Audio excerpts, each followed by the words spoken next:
Assalamualaikum warahmatullahi wabarakatuh. Perkenalkan, nama saya Putri Sinta dari Prodi Manajemen NIM 2892050097 Universitas Pancasakti Bekasi, Fakultas Ekonomi Bisnis, semester ganjil 2020-2021. Mata kuliah Aspek Hukum dalam Bisnis dengan dosen pengampu Bapak Darmawan SEMM. Dengan ini saya membuat video untuk pengganti UAS. Dan di sini saya akan menjelaskan tentang sumber hukum formal.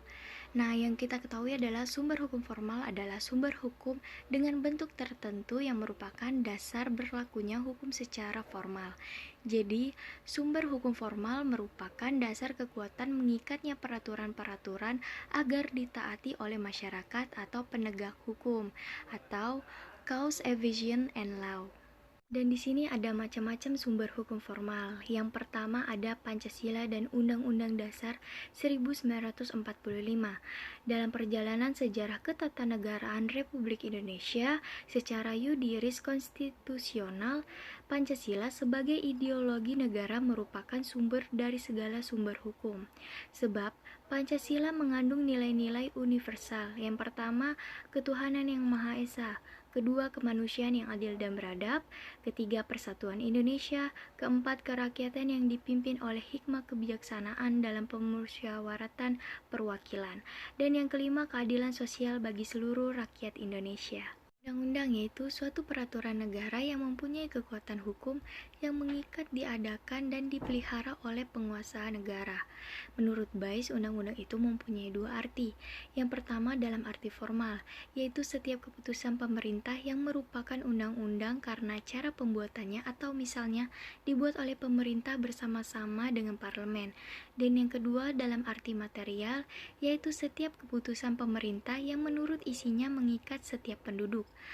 Menurut Undang-Undang Nomor 10 Tahun 2004, yang dimaksud dengan undang-undang adalah peraturan perundang-undangan yang dibentuk oleh DPR dengan persetujuan bersama Presiden Pasal 1 Angka 3.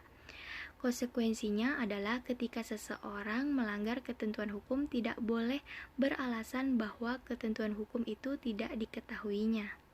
Dan yang kedua ada kekuatan berlaku yudiris. Dan yang kita ketahui, dasar kekuatan berlaku yudiris pada prinsipnya harus menunjukkan keharusan adanya kewenangan dari pembuat peraturan undang-undangan dalam arti harus dibuat oleh badan atau pejabat yang berwenang. Dan keseharusan adanya kesesuaian bentuk atau jenis peraturan perundang-undangan dengan materi yang diatur, terutama kalau diperintahkan oleh peraturan perundang-undangan yang lebih tinggi atau sederajat. Ketiga, kekuatan berlaku filosofis. Dasar kekuatan berlaku filosofis menyangkut pandangan mengenai inti atau hakikat dari kaidah hukum itu, yaitu apa yang menjadi cita hukum atau result, yaitu apa yang mereka harapkan dari hukum, misalnya untuk menjamin keadilan, ketertiban, kesejahteraan, dan sebagainya. Jenis dan hierarki peraturan perundang-undang adalah sebagai berikut. Pasal 7 Undang-Undang Nomor 10 2004. Yang pertama, Undang-Undang Dasar Negara Republik Indonesia tahun 1945. Dan yang kedua, Undang-Undang atau Peraturan Pemerintah Pengganti Undang-Undang. Dan yang ketiga, Peraturan Pemerintah.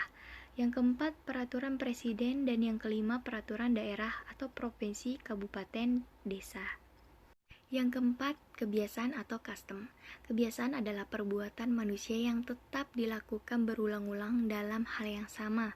Contoh, apabila seseorang komisioner sekali menerima 10% dari hasil penjualan atau pembelian sebagai upah dan hal ini terjadi berulang dan jadi komisioner yang lain pun menerima upah yang sama yaitu 10%. Maka oleh karena itu timbul suatu kebiasaan yang lambat laun berkembang menjadi hukum kebiasaan.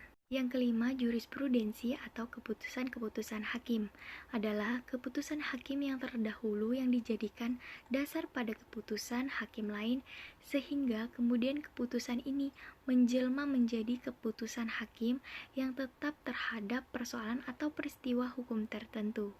Yang keenam, traktat atau treaty adalah perjanjian yang diadakan oleh dua negara atau lebih yang mengikat tidak saja kepada masing-masing negara itu, melainkan mengikat pula warga negara dari negara-negara yang berkepentingan.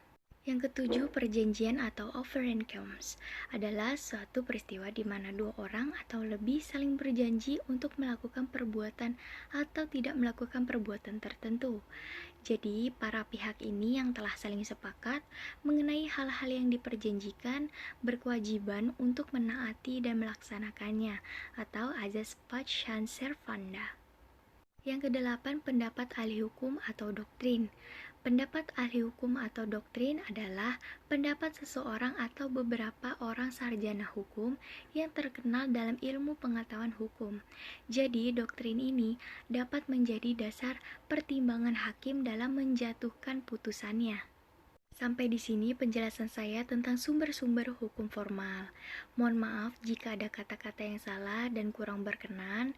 Semoga bermanfaat. Terima kasih. Assalamualaikum warahmatullahi wabarakatuh.